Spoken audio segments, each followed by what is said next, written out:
And once you get past knowing that the riffs are looping a bit, then you start to hear the idiosyncrasies and just how the riffs ebb and flow. The human nature comes in, and everyone's a little different. And I feel like the more technical the riffs get, especially that one in the middle, little variations between each repeat, I think is the charm. What's up, guys? Welcome back to Low End University. And now for something a little different. Today is technically episode 299 here on the channel. And if I think back through all the videos I've made, I don't believe I've touched on any band that even comes close to the stoner, rock, doom metal side of things.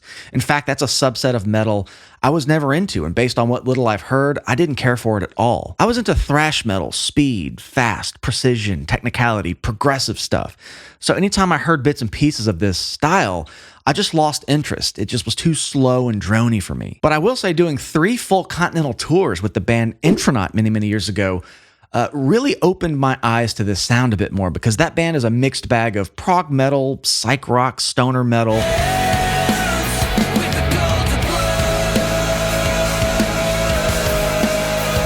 They made me appreciate elements of that style, and I just really never explored it any further. Fast forward to now, and some of my best pals here in town have a band called Holy Witch, who I've really come to love. It's groovy, it's mid-tempo, it's a little eerie, it's a little lo-fi, big melodic riffs.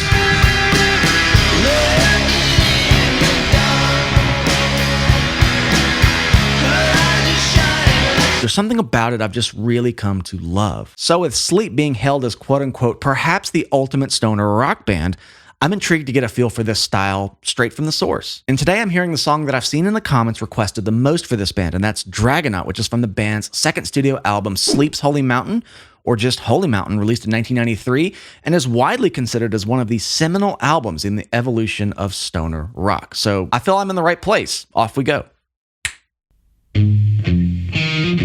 Laney amps.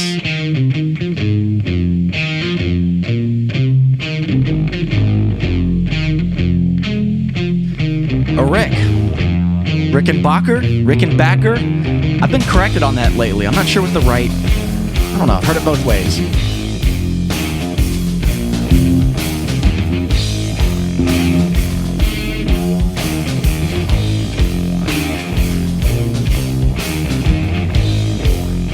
Okay.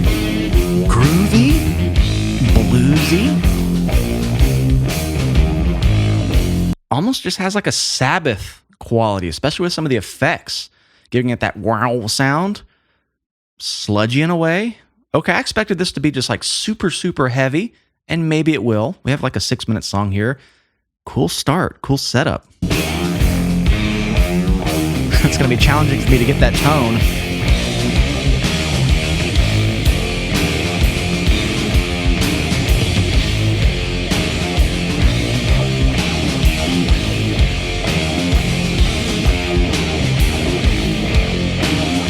That guy's beating the shit out of those drums. Ooh, good view here. Okay, the first thing I'm going to point out is that, I've seen a lot of videos of Cliff Burton. I'm a huge Metallica fan. We've been over this, but I've noticed his technique is very distinct when you look at it visually, and it reminds me a lot of what I'm seeing from this guy. I think his name is Al Cisneros. I did read that part, but what I'm referring to is a lack of that kind of curved wrist you get going. So if you look down at my wrist, a lot of bass players will kind of mount their forearm and reach down.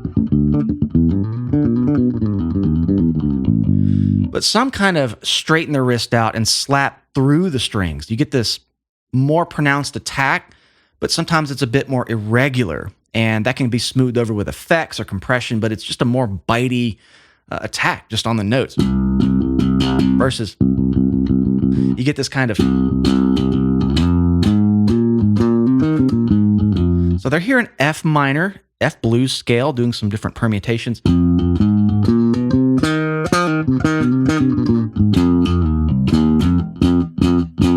You're just really striking through the string and almost popping it with your pluck. That's what his technique reminds me of. Let's keep going and see what happens. I feel it building.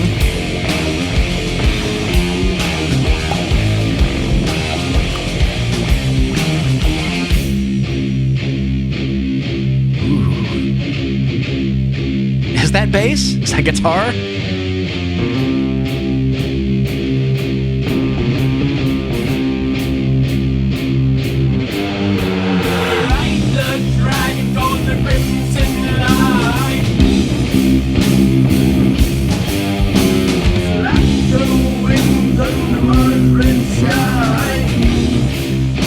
almost sounds like it's a little bit off of 440.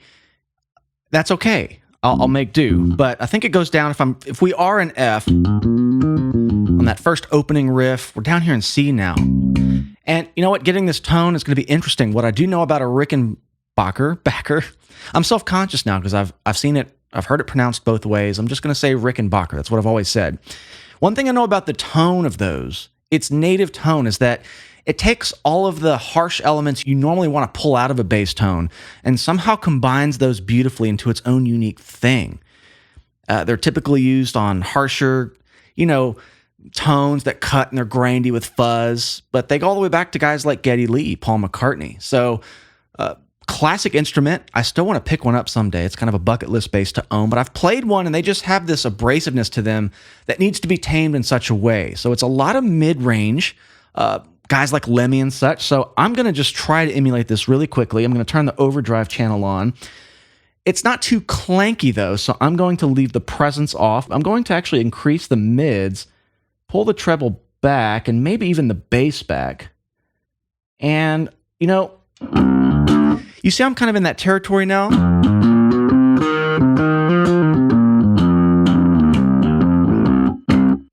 That's kind of the Rick thing. It's honky, but it's got some of that fuzz to just smear it around a bit and give it a bit more depth, I suppose.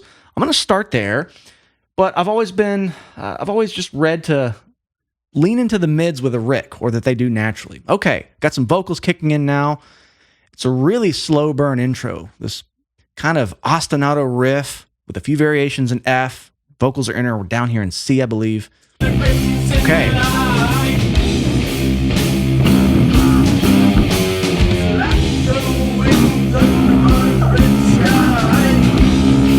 Yeah, it's a little out.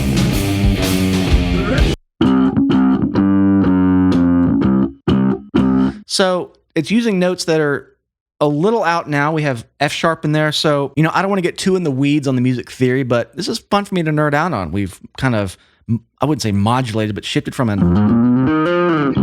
to more of a bluesy sound now in C, which has a few notes that overlap. Okay.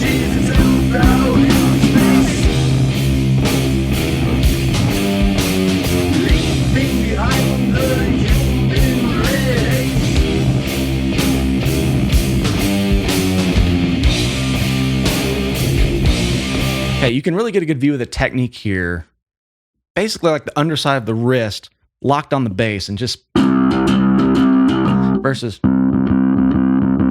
it's a big part of that tone to strike through, have a bit of breakup, but not treble in the sense that you're going to get that harsh, shrill character. You don't want that. You want that to be kind of cut out. So that's why I've got the treble pulled back here. I feel like I could use a little more bass, and I don't know. I feel like the drive and all that are pretty good.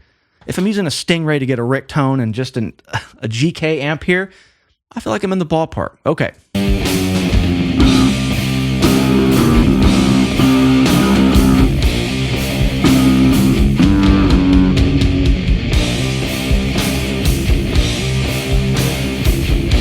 The tough thing about watching this is that their head bobs and their playing is a little off from the audio, so I'm like, am I off time? So I just got to listen.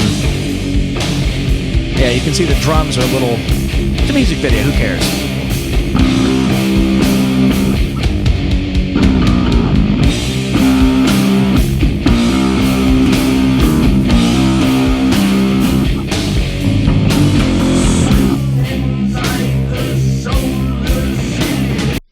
It tightens up here. I think the guitar player is just tightening up those riffs, not so open.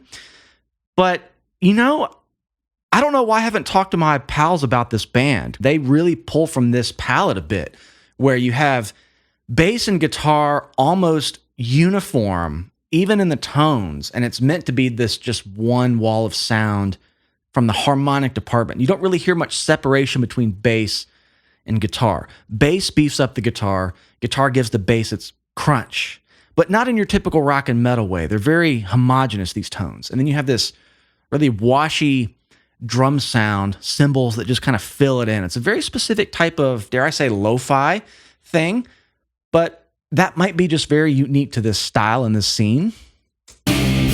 It's not my favorite, but I like the vibe of it.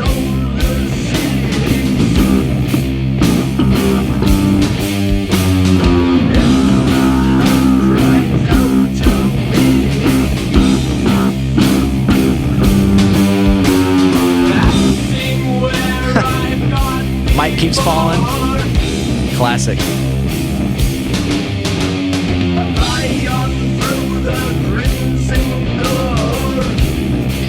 Okay, there are some intricacies happening there. I can't quite pick out the notes. You know, it's just kind of, it's a subtle thing. It's not just harping on the C the whole time.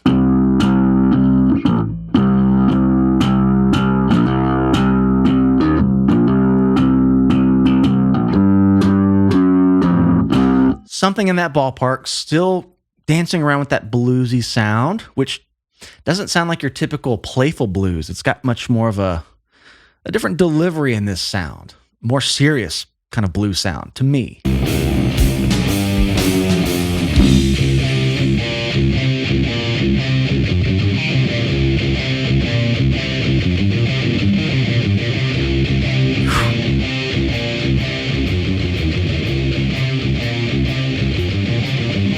That tone is so thuddy. I don't even know. It's interesting. It's almost like all the distortion and crunch comes on the tail end of the attack. And the front end is this really woofy, almost muffled pick attack. It's a very interesting way I feel the tone is being processed. And I get the feel that the signal chain might be pretty simple with a band like this, or it could be really complex. I'm seeing high watt, I'm seeing Laney, but maybe just the EQ or some of the compression. You know, there's a million different ways to skin that cat, but what I do hear is this cleaner wolfiness to the pick attack, and it's like almost all the fuzz and drive comes in a millisecond later. You can hear it, you know, when the riff's soloed here. And I like this riff, it's really starting to drive the swing a bit more. Groups of threes and some of the riff phrasings. Okay.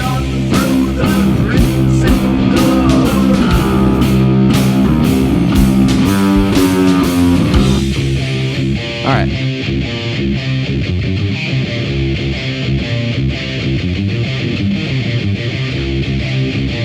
You hear what I mean?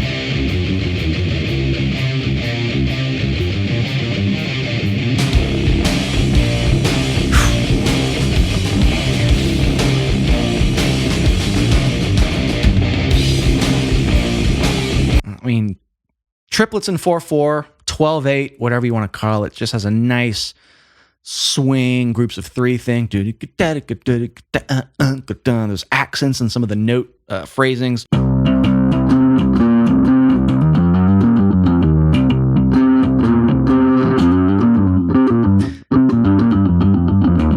Something like that. I'm going to keep listening to it, but just a little bit of that chromaticism in between the octaves.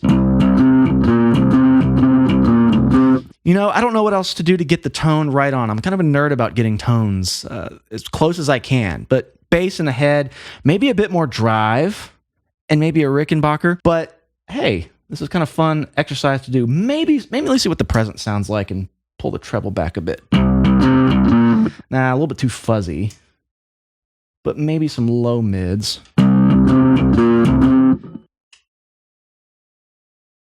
Maybe some edge.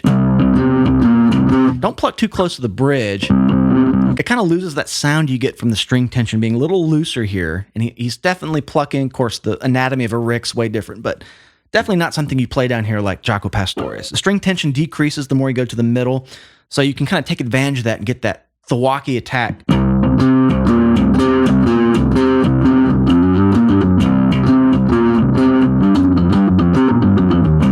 Okay, I like this riff.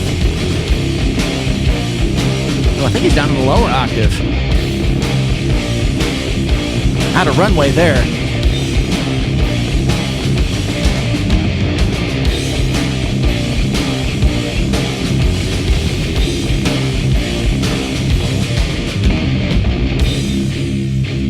What I like is that they pick a riff and they really get you to appreciate the riff.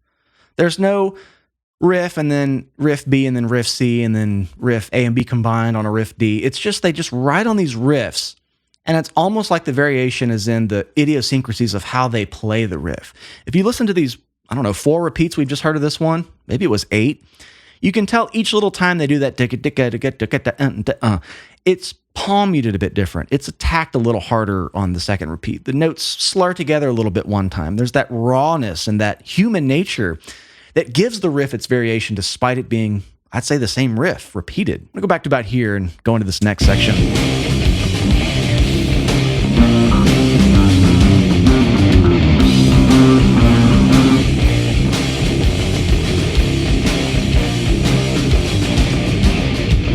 I almost want to tune down now.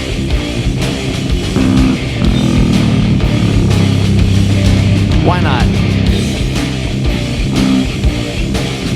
Gotta transpose.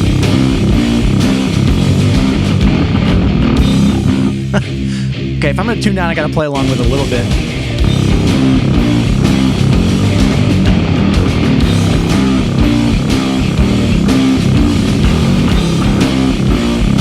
I don't have the notes exact, but okay, that's fun.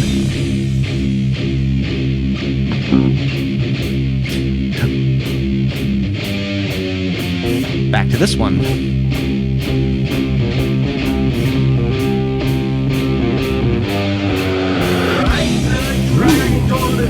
Almost sounded like it was starting a little bass lead, but they're choosing to show the drummer here. Classic. I think he went back up here. Let's see. Okay, the guitar's starting this ostinato. Ostinato is just a repeating phrase that sometimes is the only thing you hear, and then it slowly goes to the background as something new comes in. It like sets up a lead figure, basically. Now we have...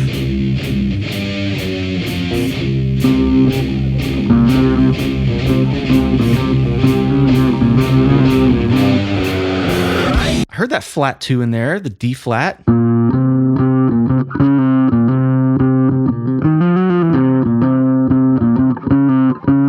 That's a new out of key note. Gives it a bit of a darker sound. Okay. The song being out of sync is throwing me off. It's hard to watch.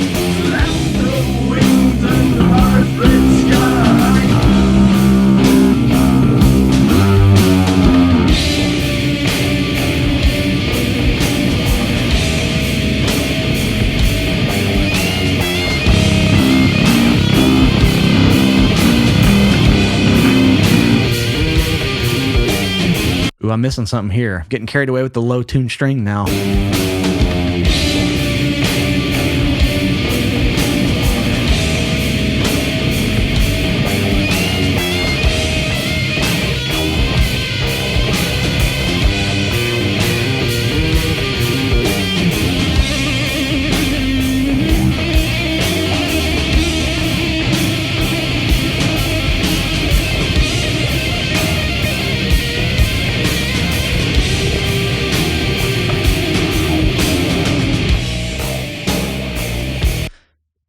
Compositionally, like arrangement wise, that's really cool. It almost, okay, the guitar comes in with this dissonant, just scratchy backdrop. Almost sounds like it's going into a guitar solo. I guess you would still call it that.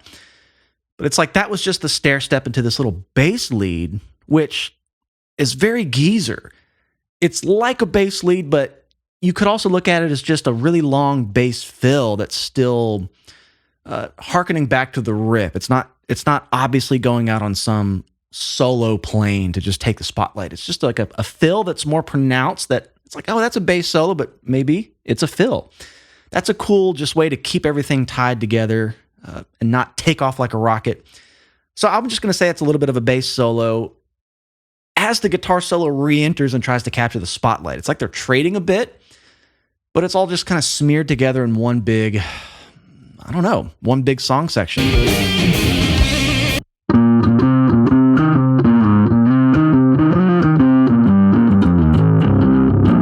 Just this really cool, it never loses the swing. I guess that's a better way of putting it. It doesn't go up here and just go. It just keeps that.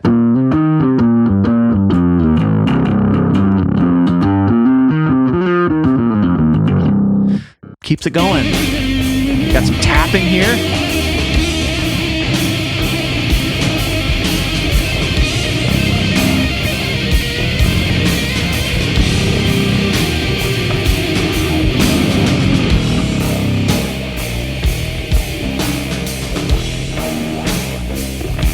Ooh, yes. Yeah, that's Geezer. That's like NIB. I don't have the effect at my disposal. I could dial it in, but we'd be sitting here 10 minutes. You know, it's on the floor. But that's like the one thing to really get that mojo. Just add so much of that groove. And again, it's a bass break. You wouldn't call this a bass solo necessarily. We often associate soloing with higher in range, just to identify it. This takes elements of that bass break we heard a second ago. Now it's like focused on a bit more here in a bass break. Groovy. All right.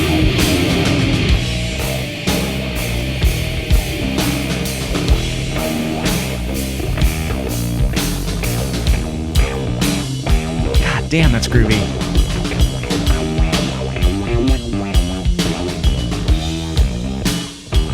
Yeah, again, as I was saying, plucking a bit closer to the neck. Granted, that's really the only place you can pluck on a Rick with this pickup cover. Point being, the tone is different. It just presents so differently, more appropriate for this style, plucking a little bit over here. But I love this, the simplicity of this bass group. It really relies on the swagger to give it its pop.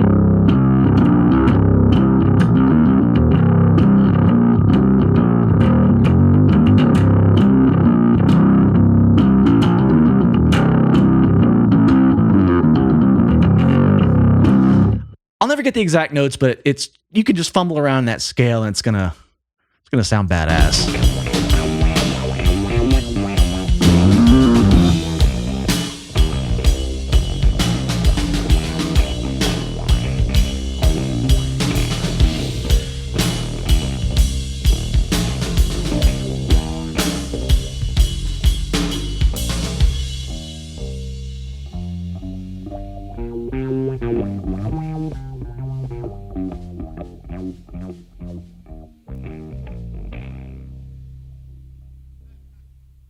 Whoa, I really just like the softness of that ending. The way they brought it out. Is it over? For whatever reason, I expected this to be markedly different than what I just heard. I don't know. I expected this really harsh, modern, 1993, I've got to remember sometimes on these production dates or album release dates. This had a really cool warmness to it, a gentleness to it, despite being kind of gritty. Just in the riffing and the tones and such, the production really is responsible for that, but not so much in the riff writing. If you just took all the drive and some of that production sweetness away and just played this on like clean guitars and an upright bass, it would be like a damn good jazz tune. There's something really cool about that. Sleep. Okay. This appears to be their most popular song. I think that's why it was requested. It's an arrangement style that you have to just close your eyes and sink into the riff. And once you get past knowing that the riffs are looping a bit, then you start to hear the idiosyncrasies and just how the riffs ebb and flow. The human nature comes in, and everyone's a little different. And I feel like the more technical the riffs get, especially that one in the middle, there are little variations between each repeat, I think, is the charm. It's fun to hear that cadence unfold. It's like me talking to you. There's just a bit of a cadence in my voice. Sometimes I go higher or lower. So that's reflected in the riffs. There's this vocal-like characteristic to it the more you listen. But yeah, this was a fun foray into something pretty new for me. And I'd love to hear more. I know there's another band that Al fronts, Om. I thought Sleep On was the name of the band for a while. I'm realizing those are two different bands with similar people or just the same bass player. I know I've seen that in the comments a lot. Let me know where to go from here. I appreciate you guys hanging out with me today. If you'd like to support this channel, please come find us over on Patreon. I do full albums there every month. We vote on them. There's a great community. I have bass lessons, music theory lessons, just tons of resources. And if you enjoyed this video, please like the video. Make sure you're subscribed to the channel. I love you all. We'll see you in the next one.